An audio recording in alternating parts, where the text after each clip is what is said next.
So it's been 8 weeks since I last discussed the current state of the watch market, and I really think that right now is the time to talk about it.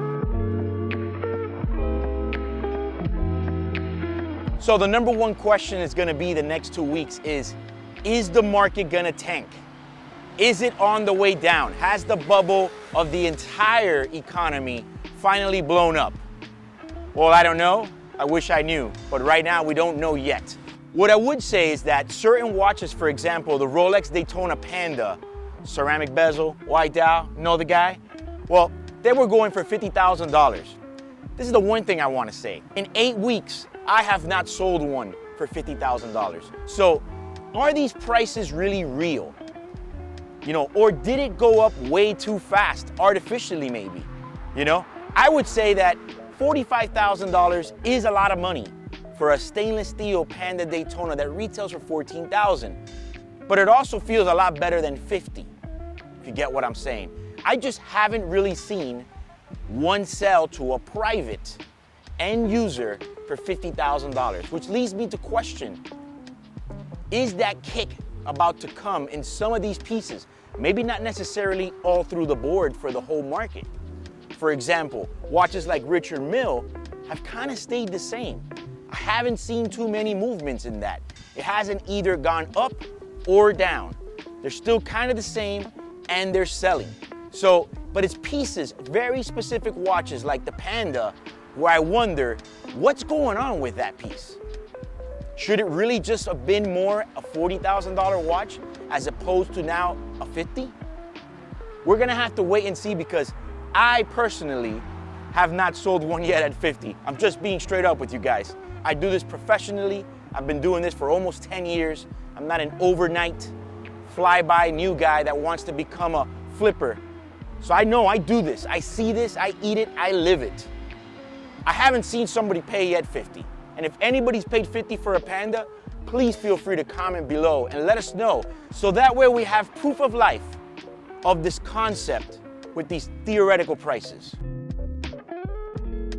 Let's talk a little bit about the Hulk. Another watch that did a dramatic jump. You know, I got privates calling me and telling me, hey, I got a Hulk for sale, 2019, full set, still got some stickers dangling on it, pretty much like a snake about to lose the last bit of its skin. You know, oh my God, it's got stickers. Well, how much you want? Well, you know, I see that they're trading for $35,000. So, you know, I would like 34. This is one of my favorite words in the last 6 months in the watch business.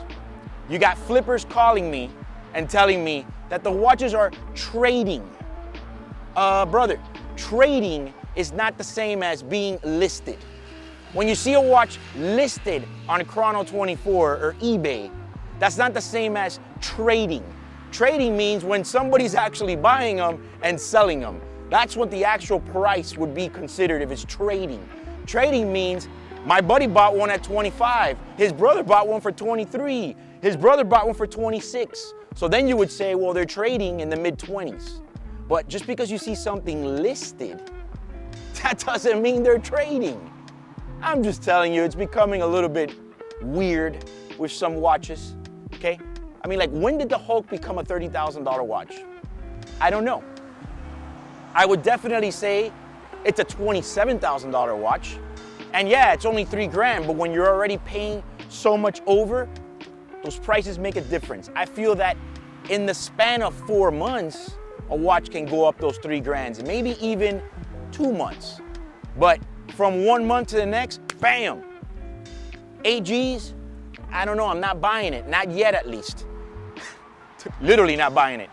It's not happening with every model. For example, the stainless steel Sky Dweller blue dial has stayed the same, has just flatlined in price. Why is that? Isn't that interesting? That so many other pieces have gone up in price, but yet the blue dial Sky Dweller just kind of stayed there. 30 to 33,000, you know, depending on the situation. If it's got some snake hanging stickers still going on there, you know, you almost want to pick on it like dead skin, like, I want to pick off some stickers. Let it go. But I'm not sure what is going on right now with the fact that the Sky, I mean, the Sky is one of the hardest pieces to get. it's harder to get, in my opinion, than the Panda Daytona. Why is it? I don't know. That's actually very interesting to me. And it's something I've been talking about lately with some of my boys that are collectors, a couple other guys that are dealers. It's just like, what is it about that blue sky that right now hasn't taken off? Like, why isn't it at 40 right now? Or 35? I mean, for me, it doesn't make a difference to me where it goes. It's just interesting to see how some pieces are hotter than others. Another watch I want to bring up is the Pepsi Jubilee. Again, you know, I didn't know this watch was a $30,000 watch. The other day, somebody offered me one at $29,500, and I looked at them like, yeah, whatever, man. You know, then I was looking around, and they're costing me almost that price. But again, I'm not really quite sure if people are buying them. So that's another question that I have about this. Like, when did the Pepsi become a $30,000 watch overnight?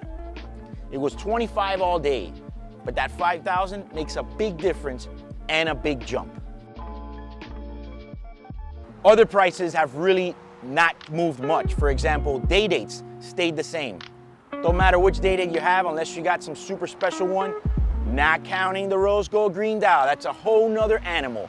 Kind of stayed the same. Gold Daytonas stayed the same. Again, not counting the John Mayer. One that I really want to point out is the Platinum Daytona. Some of these social media influencers, if you want to call them that, have been tracking the prices of the Daytona Platinum. And what do you think they're using as their guide? Chrono 24.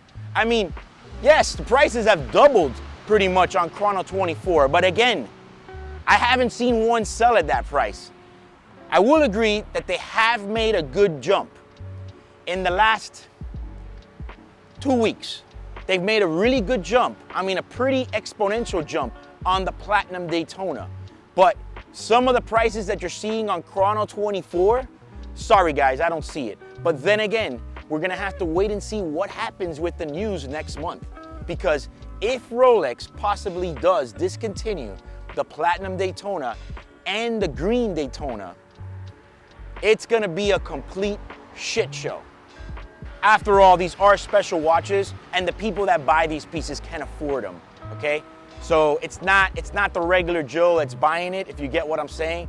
They can afford to splurge and pay the over retail the same way they can pay the 100 over sticker for their G-Wagon or the 150 over sticker for their new GT3. Not to mention, watches over a lifetime usually show lots of gain and hold their prices. Not sure if any of you had a chance to see that article from Bloomberg and the Wall Street Journal and all that, stating that Rolex watches, specifically Rolex, okay, performed better than any other market in the last decade, including housing, stocks, everything else. I hate to say it, but I told you so. Some of you guys at home know who I'm talking about. Some of them are even some of my family members. I told you so. I told you watches were always gonna be a good investment. But I kinda like to be one of those guys that still like to stay a bit grounded and still always like to believe that maybe perhaps we are at the end, at the limit. Some of you guys have said in my comments, well, you were wrong in your last video. The watches kept coming up more. Well, yeah, but at the same time too, I'm not gonna be that guy that's gonna sell you a piece, okay, and hype you up and guarantee you that you're gonna get all these gains. Because that simply is not true. We don't know what's going on. Look at today's market right now. Things are looking a little bit shaky. We have a little bit of military action going on in Europe. We're not sure where that's gonna go, what's it gonna lead to. So the question is, are we at that final plateau of the market? And will things maybe correct a little bit? I don't foresee a breakdown in the market. I don't see it. We would have to have a breakdown or a crash in the market with everything, not just watches. But we'll have to wait and see what's gonna happen. I just don't know. What I do know is that several models are starting to come up for sale, and that is one trend that I have noticed. There's beginning to be a lot of date subs available, 41s, Batmans, Pepsis, Kermits. Is Rolex finally starting to push out a couple of these watches before they release the new models. AP is another brand that in the last 2 months, the prices have completely surprised me. I mean, an AP stainless steel chrono is going for 100 grand minimum. I don't even think I can sell somebody one for 100 grand. I think if you're gonna buy one, you're gonna have to spend 115,000, 110,000. I mean, that's one of those watches that in the last 3 weeks slapped me in the face with the price. I was like, whoa, what, you know, this jump the last 2 months is a bit extreme. The new releases of their 50th anniversary watches, I think they're gonna be a total hit. They're gonna sell, it's gonna be really nice. What I'm wondering is, are they gonna stop making the regular Royal Oak chrono and then release the 50th anniversary? Or is the 50th anniversary gonna be just like a limited release? I don't know, I heard a rumor that some of those pieces were gonna be stopped being made and that they were only gonna make 50th anniversary, which I think would be stupid. What would be the point of making an anniversary watch? Only that watch all year. I think those are rumors. I don't think that's correct. Patek, I mean, if there's one watch that has really gone out of control, it's Patek. But then again, people are buying them. See, that's a tough one. That's one that's hard to swallow because the prices are way up, but they are selling. You know, what's crazy is, I wonder what's going on in the boardroom of some of these other watch brands, you know, like Panerai, Omega, Ulysses Nardin, Cartier, things like that, where they're just sitting back and going, how come we're not getting those prices? You know, everything's exploding, the watch market's exploding, but they're kind of left behind in the party. I mean, for the exception of GP, which all of a sudden got this little push. Let's face it, it's only because they have a skeleton watch, you know? But I think they're shit, but whatever, that's just my opinion. They are nice, I'm not gonna lie. You get a lot of watch for the money, but not my cup of tea. So for the next 4 to 6 weeks, we're gonna have to sit back and see what happens in the watch market. I have been wrong before. I have thought before we have reached the plateau, and then again, to my surprise, the market booms again. So feel free to comment below what you think about the current state of the watch market. And if you like this video, like and share it. Also, subscribe to my YouTube channel.